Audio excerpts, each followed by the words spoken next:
Members of a rowdy crowd criticized Senator Chuck Grassley and each other during a contentious town hall in northern Iowa Wednesday morning.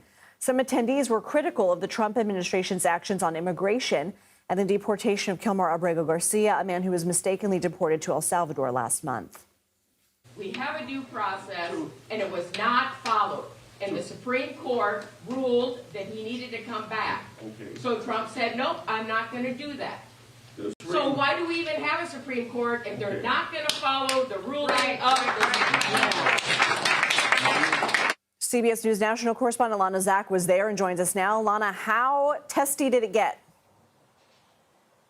Well, as you could hear, Lindsay, it did get pretty heated at times. And part of what was interesting, because I've attended several of these now, is that in this town hall, actually, it got most contentious resident to resident, as opposed to residents necessarily putting their anger towards the senator. They were angry with one another, and you could see how sharply divided this group of constituents were, not only from that exchange, but then later when one woman stood up and was talking to the senator, and then there was a series of shut up, no, you shut up, no, the senator called on me.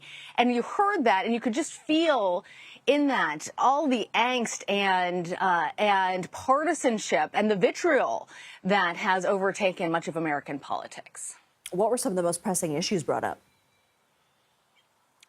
Well, surprisingly, perhaps for our national audience, is that here in Iowa, one of the most pressing issues wasn't about farming, though that was important. It wasn't about Social Security. That was also brought up and important. But it was about that Maryland resident, that El Salvadorian national, Mr. Garcia, who had been deported, and the question about what the Trump administration was doing and whether they were following the rule of law and the court's orders in that. And the issue was initially brought up by a retired farmer, Keith Olson. He doesn't look like the kind of person you'd necessarily think would care so much about this issue. And so I asked him about it after the event, why Mr. Garcia's case resonated with him. And he said he's a veteran. He's a retired corn and soybean farmer. And he says the Pledge of Allegiance, and it means something to him. And he said specifically, in the Pledge of Allegiance, it says liberty and justice for all. It doesn't mean liberty and justice just for American citizens, just for certain people. And he took very seriously that liberty and justice for all, and felt like justice was not being served, due process was not being served. And he said to me, Lindsay, that if it can happen to one person, what stops it from happening to another? You know, Lana, in February, House Speaker Mike Johnson accused the Democratic Party of paying protesters to fill seats in these town halls. Are you seeing evidence of that?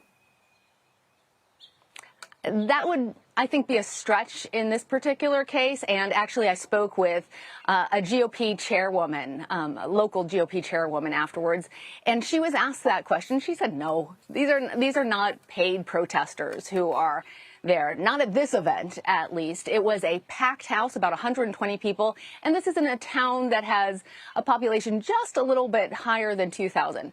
Fairly remote, about 20 minutes from the Minnesota border. You're not going to be able to ship in people necessarily from a big city who are going to be Democratic protesters. We did see a lot of Democrats, however, in this town hall meeting, and they had a lot to say. Okay, Lana Zak, thank you.